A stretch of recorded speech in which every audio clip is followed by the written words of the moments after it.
Ron Howard has always been the calm center of chaos, a director who believes in dignity, restraint, and kindness. But when There's a moment in every filmmaker's life when the curtain falls, and what you see behind it changes everything. Ron Howard has spent decades in this industry, first as a child actor on the sets of some of America's most beloved television shows, and then as one of Hollywood's most respected directors.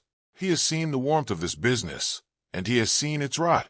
And in rare, candid moments across interviews, memoirs, and conversations with journalists, Howard has spoken about the darker truth beneath Hollywood's golden surface. Not as gossip, not as sensationalism, but as a man who believes that history deserves honesty. Because the legends who shaped cinema were not always who the studios wanted you to believe they were. And some of them caused real harm to real people who never got justice. Hollywood's so-called golden age, roughly spanning the 1930s through the 1960s, produced some of the most iconic films and personalities the world has ever seen. The glamour was real. The talent was undeniable. But so was the darkness that the studio system worked very hard to keep hidden from public view. Publicists were paid to manufacture reputations. Journalists were pressured into silence. Legal teams made problems disappear before they could reach a courtroom. For decades, this arrangement held. But time has a way of pulling back even the most carefully constructed curtains. Ron Howard, who entered the entertainment world as a young child and grew up watching these giants from close range, has spoken over the years about the disillusionment that came with knowledge. In various interviews and public reflections, Howard has been thoughtful and measured, but unmistakably clear. Fame does not equal character, and legacy does not equal innocence. What follows is an honest look at six figures from Hollywood's golden era, whose private conduct stood in painful contrast to the images projected on screen, examined through the lens of verified historical record and documented accounts. Errol Flynn arrived in Hollywood in the mid-1930s and almost immediately became one of the most magnetic screen presences the industry had ever produced. His physicality, his wit, and his effortless charisma made him the template for the action hero for generations to come. Films like Captain Blood and The Adventures of Robin Hood turned him into a global phenomenon. Audiences adored him. Studios invested enormous resources in protecting and expanding his image. But behind the costumes and the swordplay, there was a man whose personal conduct was deeply troubling and, in documented legal terms, criminal. In 1942, Flynn was charged with statutory rape involving two teenage girls. The trial became one of the most sensational media events of its era, covered obsessively by newspapers across the country. Flynn's legal team was among the best money could buy, and the studio machine worked quietly but effectively behind the scenes to influence public perception. He was ultimately acquitted, but the details that emerged during the proceedings painted a picture of a man who used his power and celebrity to exploit those with far less of both. What is historically documented and deeply troubling is not just the accusations themselves, but the culture that surrounded them. Flynn's own private writings, which surfaced decades later, revealed a man with little remorse and considerable arrogance about his behavior toward women. The system that should have held him accountable instead protected him, and he continued to operate with a sense of entitlement that grew rather than diminished after the trial. His later years were consumed by alcoholism and physical deterioration. He died in 1959 at just 50 years old, a cautionary portrait of unchecked excess. Ron Howard, reflecting on this period of Hollywood history, has spoken about how learning the full truth of these figures forced him to think more carefully about the difference between craft and character.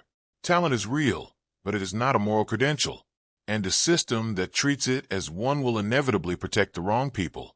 Kirk Douglas built one of Hollywood's most enduring legacies across a career that spanned decades and produced genuinely remarkable films. Spartacus, Paths of Glory, Ace in the Hole. His talent was authentic, and his ambition was ferocious. He was also one of the credited forces behind breaking the Hollywood blacklist by insisting that screenwriter Dalton Trumbo receive proper on-screen credit. A moment of genuine moral courage that history rightly remembers. But history also contains accounts that are harder to reconcile with that image. Lana Wood, sister of actress Natalie Wood, made serious allegations in her 2018 memoir concerning Douglas and an encounter with Natalie when the actress was 16 years old. These claims had circulated in Hollywood for decades, discussed in whispered conversations that never made it into print during the era when powerful men could effectively suppress such accounts. When Lana Wood finally wrote about it publicly, it opened a painful conversation about how many stories from that era were buried not because they were false, but because the industry had no interest in telling them. Douglas, who lived to 103 years old and died in 2020, was celebrated at the end of his life as a living piece of cinema history. The honorary Oscar he received in 1996 was met with sustained applause. But for many who knew the stories that had circulated for decades, there was something uncomfortable in the unqualified celebration of a man whose full history had never been properly examined in public.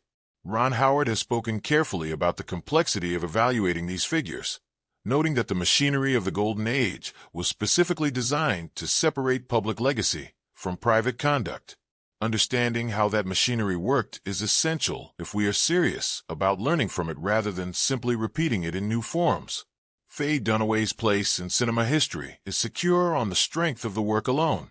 Bonnie and Clyde in 1967 announced her as one of the most compelling screen actresses of her generation. Chinatown in 1974 confirmed it. Network in 1976 won her the Academy Award for Best Actor, and delivered one of the most quoted performances in American film history. By any artistic measure, she was extraordinary. But the accounts that have accumulated over decades from crew members, co-stars, and directors describe a working environment defined by volatility, intimidation, and behavior that caused genuine distress to the people around her. These are not isolated complaints from a single production. They form a consistent pattern across multiple films and multiple decades. During the production of Mommy Dearest in 1981, a film that was itself about the abuse of power within intimate relationships, accounts from the set described an atmosphere of anxiety driven by Dunaway's unpredictable behavior. Director Frank Perry has spoken about the difficulty of working with her. The irony of an actress playing a figure known for cruelty while allegedly exhibiting similar behavior on set was not lost on observers at the time. Her firing from a Broadway production in 2011 came with accounts of behavior that made continued collaboration impossible. Her reputation in the industry became, over time, an obstacle that even her considerable talent could not overcome. By the latter part of her career, the opportunities that should have been available to an actress of her stature had largely dried up, not because the industry had found its conscience, but because the practical difficulties of working with her had become too significant to ignore.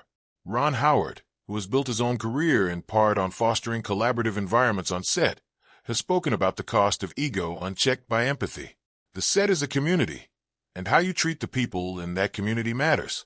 When power becomes an instrument of humiliation rather than a tool for making something great, everyone suffers, including eventually the person wielding it. John Wayne is perhaps the most complicated figure on this list precisely because the mythology surrounding him was so total and so deliberately constructed. Marion Morrison from Winterset, Iowa became John Wayne through the combined efforts of studios, directors, and a particular cultural moment in American history that needed a certain kind of hero. He delivered that hero with skill and consistency for decades. The films hold up in many cases. The myth does not. Wayne's personal views, expressed not through rumor, but through his own words in documented interviews, were often deeply prejudiced. His 1971 interview with Playboy magazine remains a historical document of considerable significance, not because the views it contains were unusual for powerful white men of his generation, but because he expressed them with such casual confidence.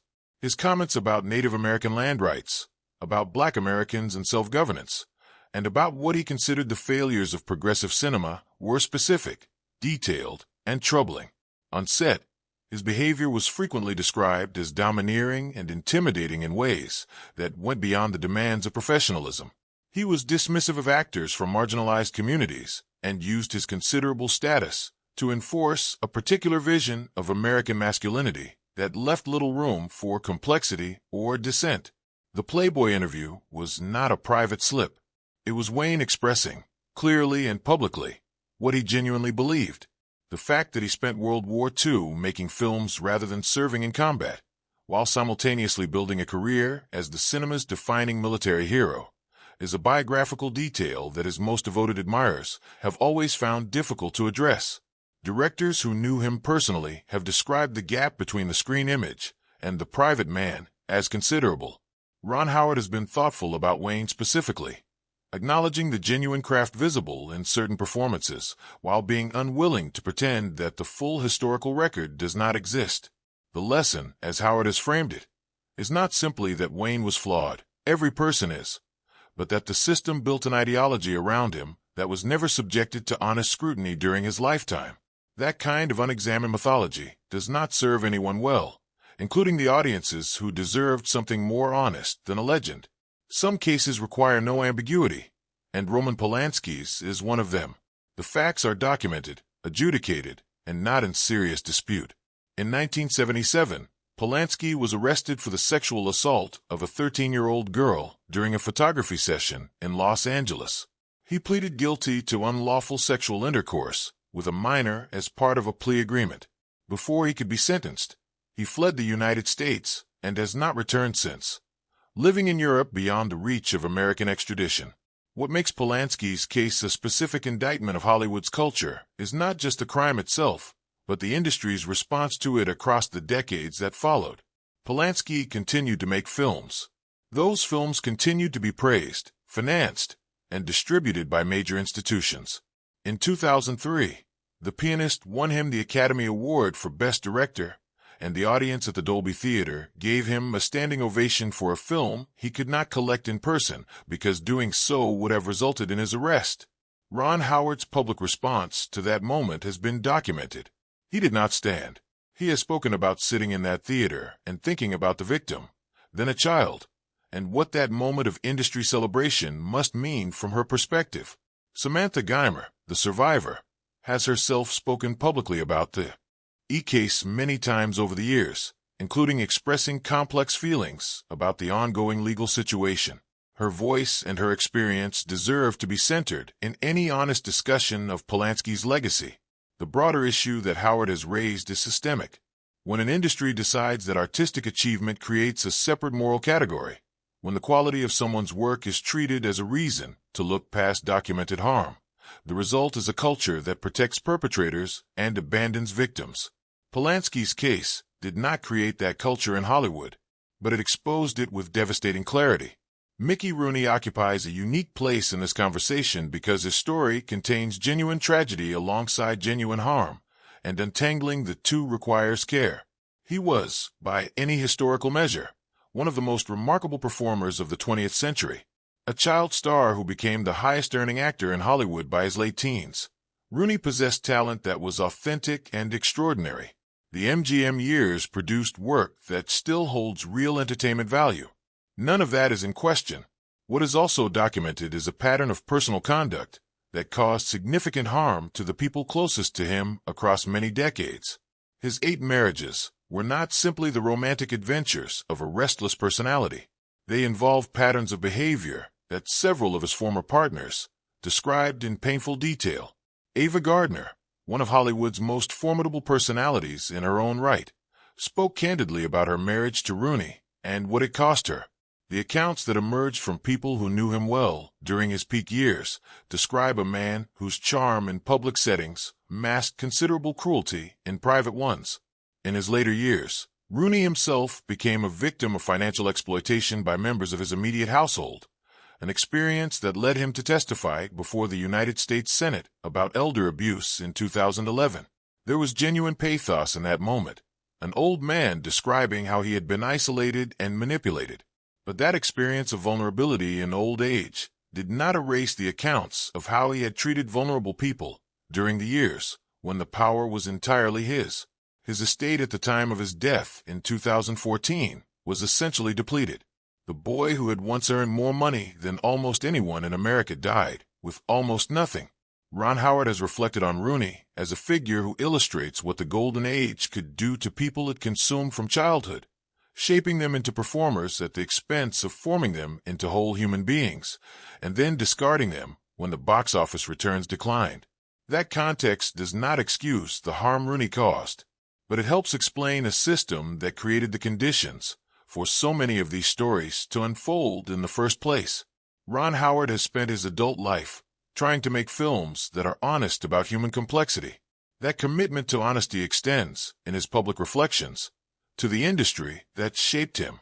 The golden age of Hollywood produced art that genuinely moved people, stories that expanded what cinema could do, performances that remain worth studying and admiring. None of that changes when we also insist on examining the full record of how that world operated and who it protected. The six figures examined here are not cautionary tales invented to serve a narrative. They are historical figures whose documented conduct raises serious questions about power, accountability, and the cost of a culture that treats fame as a moral exemption. Errol Flynn's legal record, Kirk Douglas's contested history, Faye Dunaway's documented on-set behavior, John Wayne's own published words, Roman Polanski's guilty plea, Mickey Rooney's pattern across decades. These are not rumors.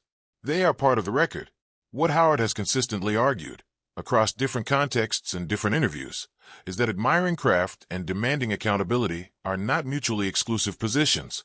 You can appreciate what these figures contributed to cinema without pretending their full histories do not exist. In fact, you can only truly understand what Hollywood's golden age was, its genuine achievements and its genuine failures, if you are willing to look at both honestly. The cameras may stop rolling, but history keeps recording, and an industry that learns from its past is one more capable of protecting the people who work within it now and in the future. That, ultimately,